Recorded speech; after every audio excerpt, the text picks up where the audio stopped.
Property मंत्रा के प्रायोजक हैं propertychacha.com। जितना चाहो उतना कमाओ। और वृंदावन यानी कृष्ण नगरी। Contact propertychacha.com।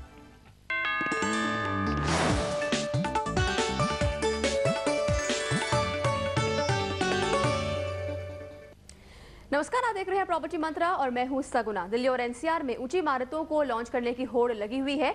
दावे किए जा रहे हैं कि इससे यहां की स्काई लाइन ही बदल जाएगी। हालांकि ये कोशिश दो ही बिल्डर्स कर रहे हैं जो एक के बाद एक ऊंची इमारतों को बनाने का ऐलान करते ही जा रहे हैं। इन दो बिल्डर्स का ये मुकाबला नोएडा और गुड़गांव के बीच बेहतर शहर बनने की होड़ को और दिलचस्प बना रहा है।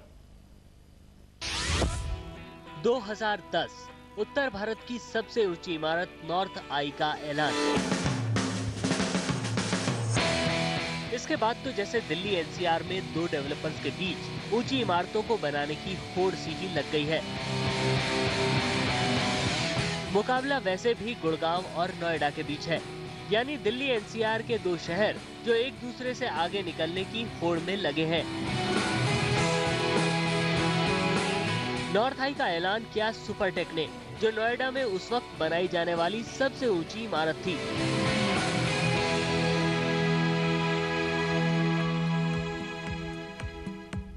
इसके बाद गुड़गांव के रहेजा डेवलपर्स ने भी एक के बाद एक ऊंची इमारतें बनाने का ऐलान कर दिया और दिल्ली की सबसे ऊंची इमारत के लिए तो दुनिया की सबसे ऊंची इमारत बुर्ज खलीफा बनाने वाली कंपनी अरब टेक के साथ करार कर लिया। अब रहेजा डेवलपर्स अगले कुछ दिनों में एक और नई इमारत बनाने जा रहे हैं। और रेवांता के बाद जो नेक्स्ट प्रोजेक्ट अनाउंस हो जाएगा अगले 15-20 दिन में, वो होगा ओमा। ओमा is also a great project that is above 40 storeyed. और उसके बाद ओमा के बाद जो है ये दिल्ली का आपका ये आ रहा है पटेल नगर का प्रोजेक्ट जो है, दिस इज ऑल्सो 55+। हालांकि सुपरटेक की नॉर्थ आई के सामने इसकी ऊंचाई कम है। नॉर्थ आई 60 मंजिला इमारत होगी जिसकी ऊंचाई 255 मीटर होगी। इसे नोएडा के सेक्टर 74 में बनाया जा रहा है। पिछले साल इस इमारत के ऐलान के बाद इस साल तो जैसे ऊंची इमारतों के निर्माण के ऐलान का सिलसिला ही शुरू हो गया है। रहेजा ने सबसे पहले दिल्ली की सबसे ऊंची इमारत के लॉन्च का ऐलान किया। दिल्ली के पटेल नगर में कंपनी 55 मंजिला इमारत रहेजा फिनिक्स बनाएगी जिसकी ऊंचाई 190 मीटर होगी। रहेजा इसके साथ ही गुड़गांव में रेवांता के नाम से 58 मंजिला इमारत बनाएगा। इसके अलावा गुड़गांव में ही रहेजा सृष्टि के नाम से भी प्रोजेक्ट बना रहा है। रहेजा डेवलपर्स का दावा है कि इन इमारतों को बनाने के लिए जो महारत चाहिए उसी के लिए उसने अरब टेक के साथ करार किया है। प्रॉब्लम क्या है कि 1 by 1 आप आ सकते हैं। आप सारे इकट्ठे लेके आएंगे तो कंट्रोल्स में प्रॉब्लम हो सकती है हमारे। So we are bringing a projects 1 by 1 and most of these projects are going to change the skyline of India. India का पूरा नक्शा बदलने के हिसाब से बन रहे हैं।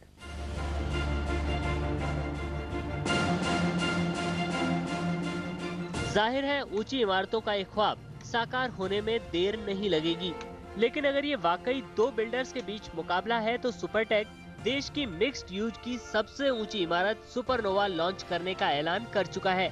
सुपरनोवा को नोएडा के सेक्टर 94 में बनाया जाएगा। 300 मीटर ऊंची इस इमारत में 80 मंजिलें होंगी। देखिए, अगर हम मिक्स यूज की बात करेंगे तो मिक्स यूज में टॉलेस्ट बिल्डिंग होगी ये। वैसे क्योंकि अगर एक बिल्डिंग वहाँ मुंबई में शायद अनाउंस हुई है which is the only the residential building, तो मिक्स यूज में we are the tallest one. अब ऊंचाई के मामले में तो सुपरटेक बाजी मारता हुआ दिखाई दे रहा है, लेकिन असल विजेता वही साबित होगा जो क्वालिटी से समझौता किए बगैर वक्त पर इमारत को तैयार कर देगा। आदित्य केराना, दिल्ली आज तक।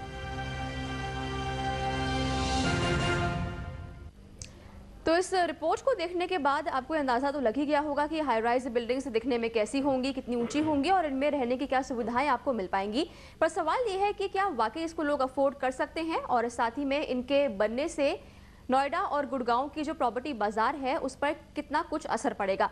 हम करेंगे इसी के बारे में बात। आप प्रॉपर्टी मंत्री हमारे साथ मौजूद है, हमारे मेहमान हमारे साथ मौजूद हैं मिस्टर ढिल्लो, ये वीपी हैं रहीचा डेवलपर्स से। सर आपका स्वागत है हमारे स्टूडियो में। और साथ में है मिस्टर सतीजा जो हमारे साथ जुड़े हैं प्रॉपर्टी एक्सपर्ट के तौर पर। सर आपका भी स्वागत है हमारे स्टूडियो में। तो पहले मैं सवाल जानना चाहूँगी मिस्टर ढिल्लो से। सर, जिस तरीके से लगातार आप लोग हाई राइज बिल्डिंग्स बनाते जा रहे हैं, क्या लगता है आपको कितना बदलाव इससे शहर में आएगा, एनसीआर में आएगा? बहुत बदलाव आएगा, क्योंकि एक पूरा रहने का ढंग इससे बदल जाता है। जो एक लाइफस्टाइल होती है वो पूरी चेंज हो जाती है। एक कॉन्डोमिनियम क्लास लिविंग और इतनी हाई राइज बिल्डिंग जैसे कि हम रेवांता में बना रहे हैं, 195 मीटर की बिल्डिंग है, ग्राउंड प्लस 55 स्टोरीज, यानी कि 56 मंजिला इमारत है। और इसके अंदर सारी सुविधाएं हैं। बेशक वो एक स्विमिंग पूल हो 46th फ्लोर के ऊपर, व्यूइंग गैलरीज हो, रूफटॉप रेस्टोरेंट हो, मल्टी क्यूजीन, साथ में आपका स्पा, स्टीम सोना, jacuzzi, basketball courts, tennis courts, और जो आप एक्चुअली स्पेसिफिकेशंस दे रहे हैं अपार्टमेंट्स के अंदर वो आप कोलर की फिटिंग्स दे रहे हैं, सैनिटरी वेयर के अंदर नेचुरल वुडन फ्लोरिंग दे रहे हैं, फिर आपका इटालियन मार्बल फ्लोरिंग की फिनिश दे रहे हैं ड्राइंग डाइनिंग के अंदर। इसके अलावा यानी कि तमाम तरह की सुविधाएं यहाँ पर आप दे रहे हैं अपने ग्राहकों को। लेकिन सवाल ये है कि क्या वाकई में लोग इतनी ज्यादा ऊंची बिल्डिंग्स में रहना पसंद करेंगे और क्या ये उनके बजट में खरी उतरेंगी? देखिए, भले ही ये बजट से बाहर चले जाएं, लेकिन हाई राइज बिल्डिंग को देखकर एक आम आदमी बिल्डिंग को देखेगा तो जरूर कि इतनी ऊंची बिल्डिंग बन गई है, लेकिन उसमें वो रह पाएगा या नहीं, ये कुछ बिल्डर्स पे भी डिपेंड करता है। सिर्फ देख के संतोष ना करना पड़े, मेरे को तो ऐसा लग रहा है। नहीं, ऐसा नहीं है, काफ़ी बदलाव आ चुके हैं। लोग पहले एक छोटे छोटे फ्लैट में रहते थे, अब उनके पास फैसिलिटीज़ है, बैंक लोन अवेलेबल हैं, और हर आदमी अपने बदलाव को चाहता है। जैसे जैसे ज़माना बदलता जा रहा है, लोग भी बदल रहे हैं। बहुत अच्छा लगेगा हाई राइज बिल्डिंग आने में, पूरा ही ग्राफिक चेंज हो जाएगा और काफ़ी लोग पसंद करेंगे हाई राइज बिल्डिंग में रहना, क्योंकि आज की इस दुनिया के अंदर प्राइस मायने नहीं रखती जितना एक लाइफस्टाइल मायने रखता है। बिल्कुल। जो आज के बच्चे हैं उनके लिए माँ बाप सब कुछ करने को तैयार रहते हैं, और बैंक भी हैं, बैंक लोन भी मिलता है, और हर आदमी चाहता है मेरा लाइफस्टाइल चेंज हो और बदलाव। तो जो अफोर्ड कर सकता है वो तो उसको लेना पसंद करेगा ही, डेफिनेटली पसंद करेगा। जो अफोर्ड कर सकता है, और जो नहीं अफोर्ड कर सकता वो भी एक सफल प्रयास जरूर करेगा। अच्छा, क्योंकि हम देख रहे हैं कि जो बिल्डिंग से ज्यादा या तो बन रही हैं गुड़गांव में या नोएडा में, गुड़गांव में ज्यादा बन रही हैं। ऐसा लग रहा है कि गुड़गांव शायद ज्यादा आगे निकल जाएगा एनसीआर के और शहरों के मुकाबले इस तरह की हाई राइज बिल्डिंग से बनाने के लिए। तो क्या लगता है आपको गुड़गांव शहर को इस बिल्डिंग से क्या फायदा होगा? कुछ फायदा होगा भी या नहीं? देखिए, दो रीजंस है इसके। एक तो जो ट्रांस यमुना का एरिया है, जो यमुना का रिवर बेड है, वो बहुत अर्थक्वेक प्रोन एरिया है। तो यही कारण है कि नोएडा के अंदर बहुत ज़्यादा हाइट के ऊपर जाने का हल्का सा खतरा भी हो सकता है। हालांकि प्रॉपर तरीके से किया जाए तो कुछ हद तक उसको आप मिटिगेट कर सकते हैं, बट सबसे ज़्यादा अर्थक्वेक प्रोन बेल्ट पूरे दिल्ली एनसीआर के अंदर ट्रांस यमुना की बेल्ट है, जिसके अंदर नोएडा और ईस्ट दिल्ली पड़ते हैं। गुड़गांव पूरा रॉकी एरिया आता है, by and large majority area उसका रॉकी है, तो वो सीस्मिकली कंपैरेटिवली लोअर रिस्क में है, पहला पॉइंट। दूसरा पॉइंट, अब टेक्नोलॉजी इतनी एडवांस हो चुकी है, और ख़ास तौर पे अब अगर आप अंदाज़ा लगाएं तो दुबई की कंस्ट्रक्शन कंपनी अरब टेक हमारा ये रेवांता का प्रोजेक्ट कंस्ट्रक्ट कर रही है। इस कंस्ट्रक्शन कंपनी ने जो विश्व की सबसे ऊंची इमारत है बुर्ज खलीफा वो बनाई है। तो आप ये अंदाज़ा लगा सकते हैं कि क्या टेक्नोलॉजी है, क्या क्रेडिबिलिटी है, किस तरीके से उसको बनाया जा रहा है। बिल्कुल। तो वो एक विश्वसनीय बात है। और लाइफस्टाइल जैसे कि सतीजा जी ने कहा है कि चेंज हो रहे हैं, और लोग चाहते हैं कि ये सारी फैसिलिटीज एक ऐसी ऊंचाई के ऊपर दी जाए जो एक स्टेटस सिंबल भी हो जी, और एक रहने की दृष्टि से एकदम बेस्ट विकल्प हो जी। तो वैसे भी गुड़गांव को साइबर सिटी कहा जाता है, और पूरी उम्मीद है कि इन हाई राइज बिल्डिंग्स के बनने के बाद जो वहाँ का प्रॉपर्टी बाजार है उसमें भी कुछ बूम आएगा और लोग इसको पसंद भी करेंगे। पर सवाल ये है कि इनकी कॉस्ट कितनी होगी, कितने लोग इसको खरीद पाएंगे, ये अपने आप में एक बड़ा सवाल है। एक ब्रेक हम यहाँ पे ले रहे हैं, ब्रेक के बाद जारी है हमारी ये चर्चा। हम करेंगे बात इन्हीं हाई राइज बिल्डिंग्स के बारे में। आप देखते रहिए property Mantra.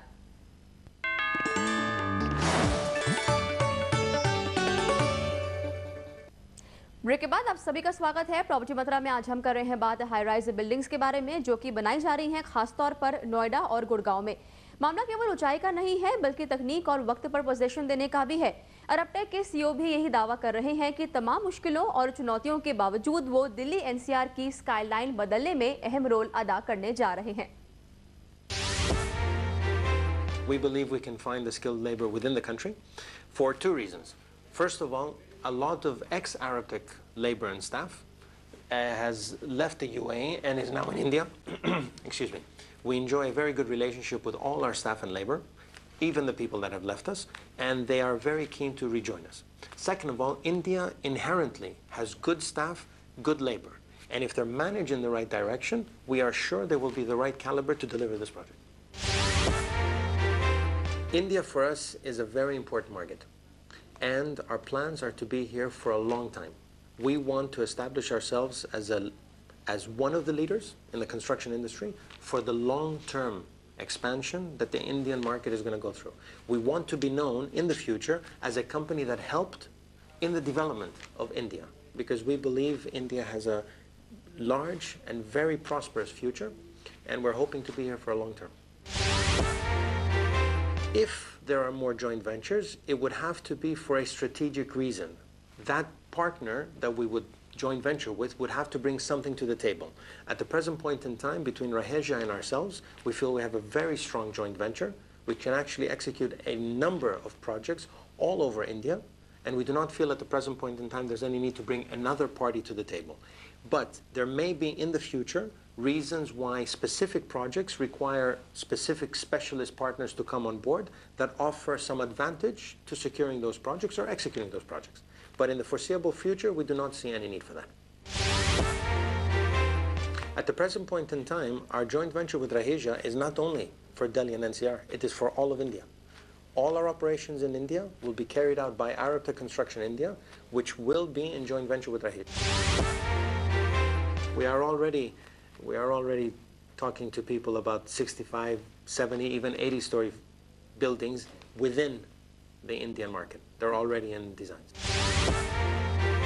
Arabtech has developed a reputation. We've been around since 1974, and we've developed a reputation for quality and delivery on time. And that is exactly the trades we hope to bring into the delivery of our projects, into the construction industry. When we do projects in India, we're hoping to maintain the same quality and the same reputation we've maintained in delivering on time. So yes, hopefully you will see delivery on time. तो चलिए, बुर्ज खलीफा देखने के लिए आपको भले ही Dubai जाना पड़े, लेकिन अब दिल्ली एनसीआर में भी इतनी ऊंची ऊंची बिल्डिंग्स बनाने का दावा किया जा रहा है, तो आप यहां पर रहकर भी इतनी ऊंची बिल्डिंग्स का दीदार कर सकते हैं। लेकिन सवाल यहां पर यह है कि जहां इतना समय लग जाता है बिल्डिंग बनाने में, पोजीशन को लेकर काफ़ी खींचतान होती है बिल्डर्स और ग्राहकों के बीच में, तो इतनी ऊँची बिल्डिंग जिसके अंदर 50-60 माले होंगे, क्या उसका पोजीशन बिल्डर्स टाइम पर दे पाएंगे लोगों को? नहीं, ये थोड़ा सा असंभव भी लग रहा है, और लोगों को तो मुश्किल लगेगा ही, क्योंकि लोग ऑलरेडी परेशान हैं। मैं ये बतलाना चाहूँगा, इसमें कोई दो राय नहीं है कि आउट ऑफ 10 बायर आज की डेट के अंदर 8 बायर परेशान हैं, पोजीशन टाइम पर उनको नहीं मिलता, चाहे वो 4 स्टोरी बिल्डिंग हो, चाहे वो हाई राइज में 9 स्टोरी तक बिल्डिंग हो। अब जब ये 50 मंजिल, 51 मंजिल, 56 मंजिल बिल्डिंग बनेगी, या तो इनके लिए पोजीशन के लिए इनको पहले ही बतलाना पड़ेगा कि ये 2 साल में नहीं मिलने वाला, 4 साल में मिलने वाला है, या इसके लिए कोई स्पेशली अजूबा सा हो जाए, तो मैं समझ नहीं सकता। लेकिन लोगों को अभी भी ये विश्वास नहीं आ रहा कि ये बिल्डिंग का जो 55 मंजिल बिल्डिंग बननी है, उनका पोजीशन राइट टाइम पे मिल जाएगा। वैसे भी बिल्डर्स के ऊपर विश्वास कम है लोगों का। अब ये विश्वास जमाने के लिए इन्हीं को कुछ सरल उपाय देने एक बिल्डर होने के नाते आप क्या बोलना चाहेंगे? और यहाँ पर एक सवाल मेरा ये भी है कि बहुत सारे बिल्डर्स अभी इतनी हाई राइज बिल्डिंग्स नहीं बना रहे हैं, इक्का दुक्का बिल्डर्स ही हैं, तो इसके पीछे क्या वजह है कि सिर्फ 2-3 बिल्डर्स ही ज्यादा इन तरह की बिल्डिंग्स को तवज्जो दे रहे हैं? क्या पोजीशन अटकेगा, ये एक मसला हो सकता है उनके दिमाग में? नहीं, ये ऐसा है, ये टेक्नोलॉजी के ऊपर डिपेंड करता है। और अगर आप अंदाज़ा लगाएं तो अगर टेक्नोलॉजी प्रॉपर हो, जैसे कि एरेप्टेक जैसी कंस्ट्रक्शन कंपनीज जिस तरीके से काम करती हैं, एक स्लैब कास्टिंग के अंदर सिर्फ 4 से 5 दिन का वक्त लगता है उनकी टेक्नोलॉजी के हिसाब से, जबकि हमारी जो यहाँ पे कंस्ट्रक्शन कंपनीज काम कर रही हैं उनको 1-1 महीना भी लग जाता है। तो बहुत स्पीड से काम होता है, ऐसा नहीं है।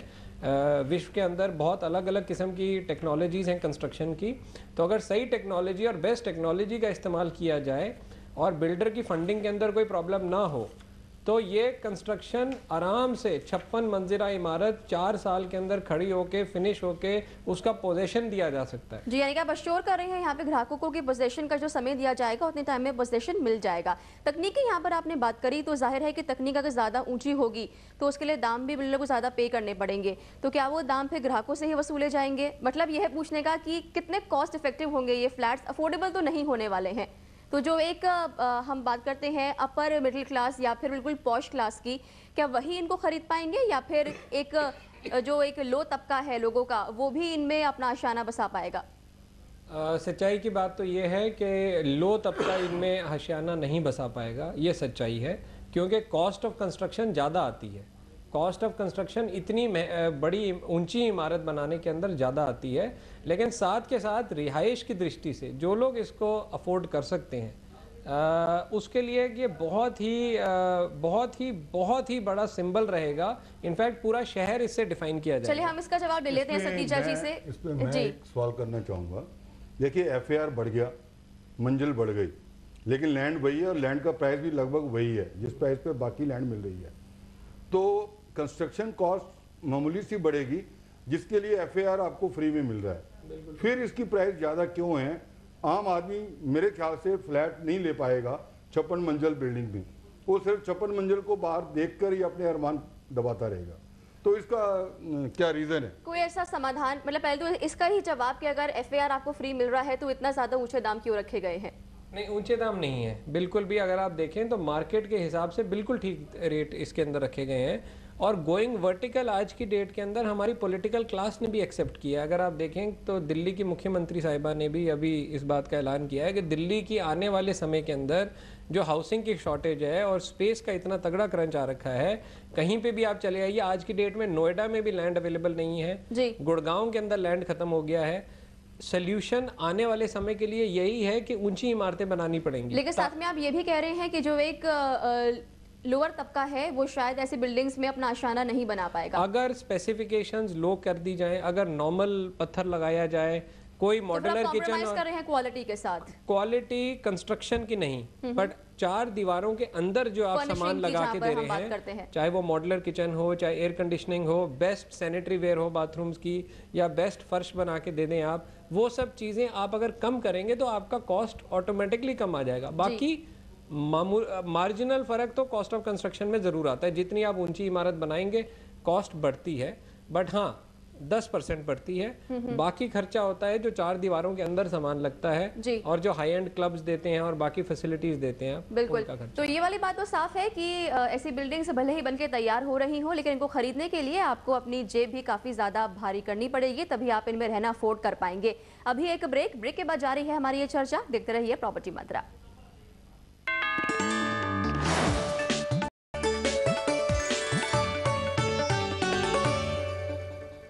ब्रेक के बाद आप सभी का स्वागत है। आप देख रहे हैं प्रॉपर्टी मंत्रा, जहां पर आज हम कर रहे हैं बात हाई राइज बिल्डिंग्स के बारे में। इसके बारे में पूरी जानकारी हम आपको अब तक दे चुके हैं, पर एक सवाल और आता है यहाँ पे जहन में। ढिलन जी, मैं आपसे इसका जवाब जानना चाहूंगी। जिस तरीके से हम देखते हैं कि दिल्ली में अभी तक जो PLC है वो आपको मिलती है नीचे के फ्लोर्स पे, और मुंबई में आपको वो चुकानी होती है अगर आप ऊंचे फ्लोर्स बुक करवाते हैं। अभी हाई राइज बिल्डिंग्स के बनने के बाद जो PLC का फॉर्मूला है, क्या वो बदल जाएगा NCR में?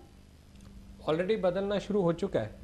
मैं ये कहना चाहूँगा कि ये PLC का अब जो कॉन्सेप्ट है, लिफ्ट सिस्टम और प्रॉपर पावर बैकअप सिस्टम तरीके से गुड़गांव और नोएडा जैसे शहरों के अंदर आने के बाद, और एक community condominium high rise high quality living आने के बाद, लोगों का रुझान बढ़ा है हाई राइजेस की तरफ, और जितनी आप ऊंचाई पे जाते हैं उतनी PLC अब बढ़नी शुरू हो चुकी है। जी, तो PLC अब आपको पे करनी होगी अगर आप ऊंचे फ्लैट्स जो हैं, ऊंचे जो मंजिल पर हैं, अगर वो आप बुक करवाते हैं तो 12 मंजिला के अंदर नहीं करनी पड़ेगी, वहाँ पे नीचे वालों का ही ज्यादा प्रीमियम रहेगा।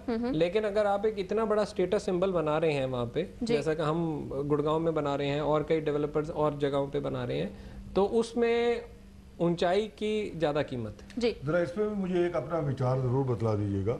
अगर कोई हार्ट अटैक पेशेंट है तो क्या इस हाई राइज बिल्डिंग में रहना पसंद करेगा, या उसके लिए भी कुछ है अल्टरनेटिव? हाई स्पीड लिफ्ट लगाई गई हैं, हाईएस्ट स्पीड लिफ्ट्स जो हैं कोने की और बाकी अच्छी कंपनीज की, रिप्यूटेड कंपनीज की लिफ्ट्स लगाई गई हैं। कोई अगर इमरजेंसी होती है तो आप तुरंत उसका इस्तेमाल करके आप जल्दी से जल्दी ग्राउंड पे पहुंचेंगे और उसके बाद हॉस्पिटल की तरफ भी। चलिए, हर चीज़ के फायदे भी होते हैं, नुकसान भी होते हैं, लेकिन आपको क्या लगता है इस तरह की बिल्डिंग्स बनने के बाद जो रियल एस्टेट बाजार है उसमें क्या वाकई और ज़्यादा बूम आएगा? और आप श्रेय किसको देते हैं कि जो भारत में लॉन्च हो रही हैं ऐसी बिल्डिंग्स, इसका श्रेय आपके हिसाब से किसको जाना चाहिए? देखिए, दिल्ली एनसीआर में तो श्रेय जाता है सुपरटेक को और रहेजा को।